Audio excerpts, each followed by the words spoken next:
நல விரும்பிகளுக்கு வணக்கம். இன்னும் என்னுடைய யூடியூப் சேனலை சப்ஸ்கிரைப் செய்யாத நல விரும்பிகள் சப்ஸ்கிரைப் செய்து கொள்ளுங்கள். அப்போ தான் நான் கொடுக்குற விழிப்புணர்வு வீடியோ உங்களுக்கு வரும். இன்றைக்கி பார்த்திங்கன்னா திருமணமான புதுமண தம்பதியர்கள் திருமண பதிவு எப்படி செய்யலான்னு பார்க்கலாம். முதலெல்லாம் பார்த்திங்கன்னா கடந்த 2009ஆம் ஆண்டு தமிழ்நாடு திருமண பதிவு சட்டத்தின்படி நீங்கள் எங்கே திருமணம் ஆச்சோ அந்த ஏரியாவில் இருக்கிற திருமண பதிவு அலுவலகத்தில் போய் நீங்கள் பதிவு பண்ணணும். ஆனால் இப்போ 2020 தமிழ்நாடு திருமண பதிவு சட்டத்தின்படி திருமணம் எங்கே நடந்தாலும் சரி நீங்கள் இருக்கும் முகவரியை வைத்து நீங்கள் வீட்டிலேயே ஆன்லைனில் திருமணத்தை பதிவு செய்யலான்னு சொல்லி இப்போ திருத்த சட்டத்தை சொல்லியிருக்கிறாங்க.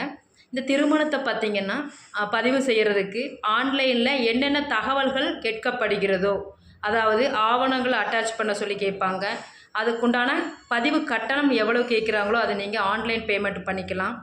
அதற்கு உண்டான முறையான நீங்கள் குறிப்புகளில் பதிவு பண்ணி நீங்கள் வீட்டில் இருந்தபடியே திருமணத்தை பதிவு செய்யலாம்.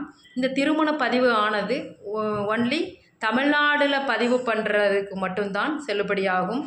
அதனால் புதுமண தம்பதியர்கள் நீங்கள் வீட்டில் இருந்தபடியே எந்தவித அலைச்சலும் இல்லாமல் திருமணம் பதிவு செய்து நன்றாக வாழ நல்வாழ்த்துக்கள். வாழ்க வளமுடன். நன்றி.